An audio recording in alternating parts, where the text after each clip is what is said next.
Hai, Assalamualaikum warahmatullahi wabarakatuh. Kita berjumpa kembali pada video pembelajaran pendidikan agama Islam kelas 8. Pada video kita kali ini, kita masuk pada bab yang ke-12 dengan tema mengkonsumsi makanan dan minuman yang halal serta menjauhi yang haram. Makan dan minum merupakan kebutuhan dasar setiap makhluk hidup. Namun dalam Islam, hal tersebut akan menjadi sebuah ibadah apabila dilakukan dengan benar, serta memperhatikan halal atau haram dari makanan dan minuman yang kita konsumsi.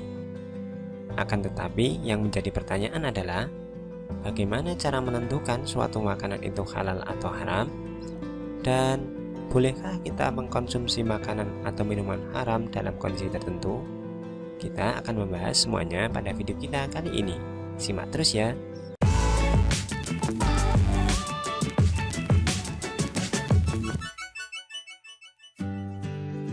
Islam merupakan agama yang sempurna. Semua urusan manusia di dunia ini selalu diatur oleh dalam Islam, bahkan sampai mengatur urusan makanan dan minuman. Tujuannya tidak lain adalah untuk menjaga kesucian dan kebaikan hati, akal, ruh, dan jasad manusia. Allah berfirman dalam Quran Surat Al-Ma'idah ayat 88, A'udzubillahi minasyaitonirrajim, wa kulu mimma razaqakumullahu halalan thayyiban wattaqullaha alladzi antum bihi mu'minun, yang artinya, dan makanlah makanan yang halal lagi baik dari apa yang Allah telah rezekikan kepadamu, dan bertakwalah kepada Allah yang kamu beriman kepadanya. Dari ayat tersebut jelas ya bahwa kita diperintahkan untuk makan makanan yang halal dan thayyib. Makanan halal adalah makanan yang dibolehkan berdasarkan ketentuan syariat Islam. Sementara makanan yang thayyib adalah makanan yang baik, mengandung nutrisi, bergizi, dan menyehatkan. Perlu diketahui bahwa makanan dapat dinyatakan halal apabila memenuhi 3 unsur berikut ini. Yang pertama, halal dari segi wujudnya atau zatnya, kemudian halal dari segi cara mendapatkannya, dan halal dari segi cara mengolahnya. Makanan akan dinyatakan halal apabila memenuhi 3 syarat tersebut, tidak boleh hanya satu saja.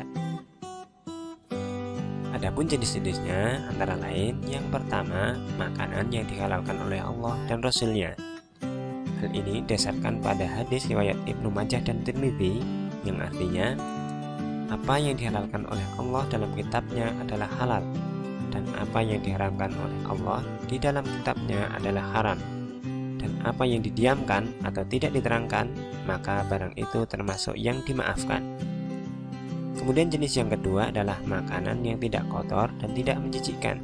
Hal ini didasarkan pada Quran Surat Al-A'raf ayat 157. Kemudian yang ketiga adalah makanan yang tidak mendatangkan mudarat atau keburukan. Ini didasarkan pada Quran Surat Al-Baqarah ayat 168. Dari segi minuman yang tidak memabukkan, tidak najis, dan didapat dengan cara yang halal. Sementara makanan dan minuman akan dinyatakan haram jika memenuhi salah satu unsur berikut ini. Pertama, haram dari segi wujudnya atau zatnya, haram dari segi cara mendapatkannya, dan haram dari segi cara mengolahnya. Makanan akan dinyatakan haram apabila telah memenuhi salah satu saja dari 3 unsur tersebut. Tidak perlu menunggu sampai 3 unsur terpenuhi secara sekaligus. Adapun jenis dari makanan haram diantaranya semua makanan yang dinyatakan haram dalam Quran Surat Al-Ma'idah ayat 3. Apa saja? Yang pertama ada bangkai, darah, daging babi, hewan yang disembelih bukan atas nama Allah Subhanahu wa Ta'ala, yang mati karena tercekik, jatuh, ditanduk, diterkam binatang buas kecuali yang sempat disembelih, dan yang disembelih untuk berhala. Nah, itulah makanan-makanan yang dinyatakan haram oleh Allah melalui Quran Surat Al-Ma'idah ayat 3. Dari jenis yang lainnya adalah semua makanan yang mendatangkan mudarat, makanan yang kotor dan menjijikkan atau khaba'ith, kemudian makanan yang didapat dengan cara yang batil, misalkan dari hasil curian, judi, merampok, menipu, dan lain sebagainya. Sementara itu dari jenis minuman yang haram terdiri dari jenis minuman yang memabukkan. Hal ini didasari pada hadis dari riwayat Abu Dawud dari Ibnu Umar. Ia berkata, Rasulullah Shallallahu Alaihi Wasallam bersabda, setiap sesuatu yang memabukkan adalah khamr, dan setiap yang memabukkan adalah haram. Kemudian yang kedua, minuman dari hal yang najis atau benda terkena najis. Misalkan saja air minum yang tercampur dengan air kencing. Yang ketiga, minuman yang didapat dengan cara yang batil, seperti tadi mencuri, hasil judi, dan lain sebagainya. Yang menjadi pertanyaan adalah, bolehkah kita mengkonsumsi makanan yang haram ketika kondisi tertentu? Misalkan kita sedang tersesat di hutan, atau juga sedang sakit, sehingga kita membutuhkan suatu obat tertentu. Misalkan saja dalam kondisi tersesat di hutan dan kita kehabisan bekal makanan, maka dalil ini dapat kita jadikan sebagai rujukan, yakni dari Quran Surat Al-Baqarah ayat 173, yang artinya, tetapi barang siapa dalam keadaan terpaksa, sedang dia tidak menginginkannya dan tidak pula melampaui batas, maka tidak ada dosa baginya. Yang perlu diperhatikan adalah ketika kita dibolehkan memakan makanan yang haram, itu kondisinya sangat terpaksa dan tidak boleh melampaui batas. Kemudian jika kita sedang sakit dan butuh obat tertentu, dalam kitab Sahih di mana Rasulullah Shallallahu Alaihi Wasallam ditanya mengenai khamar yang digunakan sebagai obat, beliau pun bersabda, khamar hanyalah penyakit, ia bukanlah obat.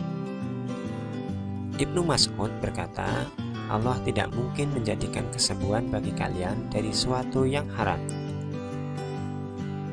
Dari hal tersebut jelas bahwa kita ketika membutuhkan suatu obat, kita harus memperhatikan yang namanya kehalalan suatu obat.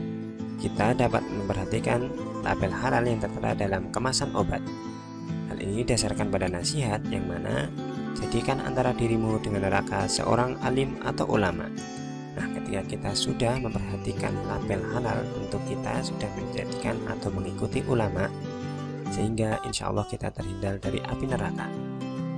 Oleh karena itu, yuk mari kita tetap konsumsi makanan yang halal, agar badan kita selalu sehat dan ibadah selalu semangat, serta hindari makanan yang haram, karena tentunya hal itu akan merusak tubuh kita dan Allah pun tidak akan memperkenankan doa-doa kita.